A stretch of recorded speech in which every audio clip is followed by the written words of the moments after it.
The Brahmarâkshas and the Hare. In a certain village there lived a very rich landlord, who owned several villages, but was such a great miser that no tenant would willingly cultivate his lands, and those he had gave him not a little trouble. He was indeed so vexed with them that he left all his lands untilled, and his tanks and irrigation channels dried up. All this, of course, made him poorer and poorer day by day. Nevertheless, he never liked the idea of freely opening his purse to his tenants and obtaining their goodwill.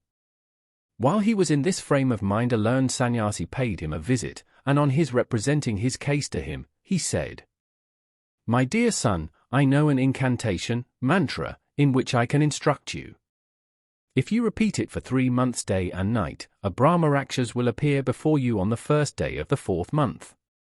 Make him your servant, and then you can set at naught all your petty troubles with your tenants. The Brahmarâkshas will obey all your orders, and you will find him equal to 100 servants."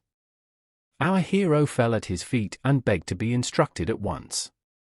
The sage then sat facing the east and his disciple the landlord facing the west, and in this position formal instruction was given, after which the sannyasi went his way. The landlord, mightily pleased at what he had learnt, went on practicing the incantation, till, on the first day of the 4th month, the great Brahmarâkshas stood before him. "What do you want, sir, from my hands?" said he. "What is the object of your having propitiated me for these 3 months?"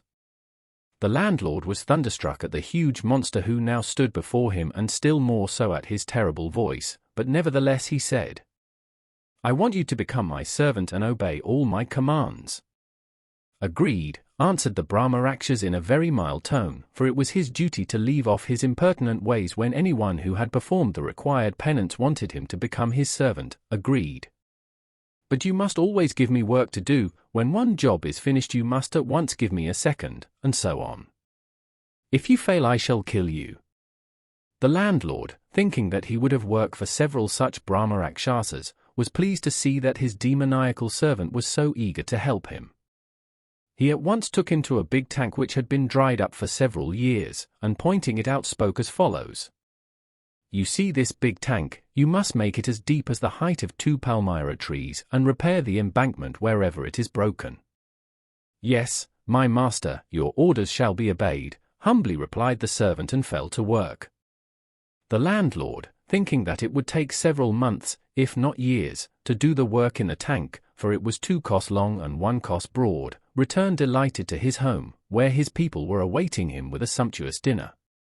When enemies were approaching, the Brahmarâkshas came to inform his master that he had finished his work in the tank. He was indeed astonished and feared for his own life. "What? Finished the work in 1 day, which I thought would occupy him for months and years? If he goes on at this rate, how shall I keep him employed? And when I cannot find it for him he will kill me." Thus he thought and began to weep. His wife wiped the tears that ran down his face, and said, "My dearest husband, you must not lose courage. Get out of the Brahmarâkshas all the work you can and then let me know. I'll give him something that will keep him engaged for a very, very long time, and then he'll trouble us no more." But her husband only thought her words to be meaningless and followed the Brahmarâkshas to see what he had done.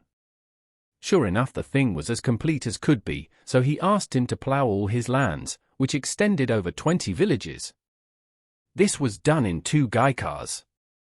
He next made him dig and cultivate all his garden lands.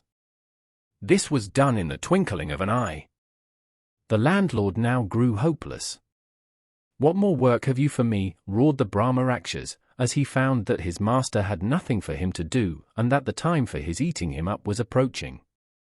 "My dear friend," said he, "my wife says she has a little job to give you. Do it please now. I think that that is the last thing I can give you to do, and after it, in obedience to the conditions under which you took service with me, I must become your prey."